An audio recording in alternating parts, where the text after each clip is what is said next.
자, 지금까지 오늘 발표된 부동산 대책의 주요 내용을 살펴봤는데요. 과연 효과가 있을지 한번 따져보겠습니다. 윤지혜 기자 나와 있습니다. 윤 기자, 네. 먼저 규제 지역을 크게 늘렸는데 이건 예상이 됐었죠? 네, 그렇습니다. 정부가 규제 지역을 발표할 때마다 이 투기 세력이 숨바꼭질을 하듯이 조금이라도 규제가 덜한 곳으로 몰려갔었죠.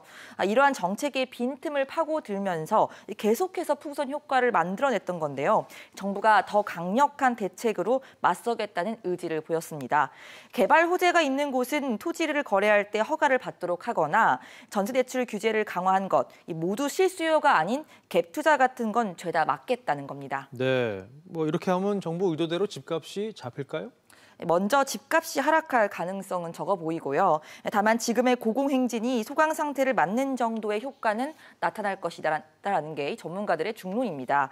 규제 지역에 대한 강도가 높아졌고 전세 대출을 껴서 들어가던 투기 수요 자체는 조금 줄어들 수밖에 없다는 건데요. 직접 들어보시겠습니다. 전반적인 기조상에서는 안정화 가능성이 높아요. 결국 유동성 효과를 차단하려는 부분이니까 광역적인 규제를 하는 부분은 선제적으로 대응을 하는 거고요.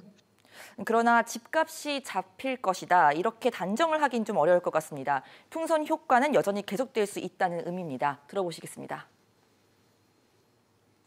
경기 인천 전 지역 거의 대다수가 막혔지만 빠진 지역이 있기도 하고 수도권 전체가 규제 설정이 되면서 비규제 지역에 속하는 지방 지역 중에서도 뭔가 투자 여력이 남아있다고 판단되는 도심지들 이런 데들은 계속.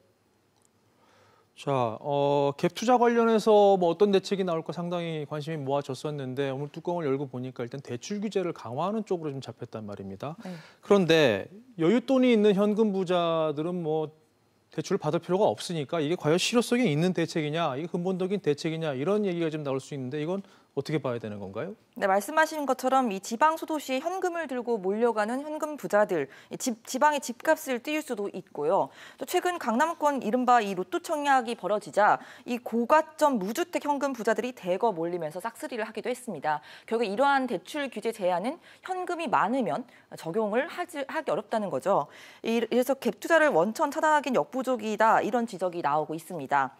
또 대출 제한이 강해지면서 실수요자가 피해를 입을 수도 있다 이런 지적도 나오고 있는데요.